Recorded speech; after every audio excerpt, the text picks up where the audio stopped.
এটা হচ্ছে ই রিক্সার চার্জার। তো এই চার্জারটার প্রবলেম হচ্ছে, যেটা কাস্টমার বলছিল যে চার্জ হচ্ছে না ঠিকঠাক। ঠিক আছে, অনেক মিনিমাম 14-15 ঘন্টা বসানোর পরেও কিন্তু চার্জ হচ্ছে না। তো কেন হচ্ছে না সেটা তোমাদেরকে আমি শর্ট টাইমে বলে দেবো। তো দেখতে পাচ্ছ এখানে আমার 15-16 অ্যাম্পিয়ার নিচ্ছিল।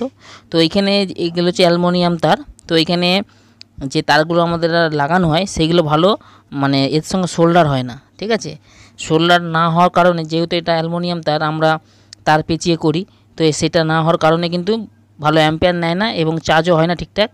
তো সেই কারণে এখানে কিন্তু আমি তামার তার দিয়ে নাট বল্টু সিস্টেম করে দিয়েছি, যাতে কিন্তু অ্যাম্পিয়ারটা যাতে লস না হয়। তোমরাও ঠিক এরমভাবে করে দেবে, তাহলে চার্জ হবে।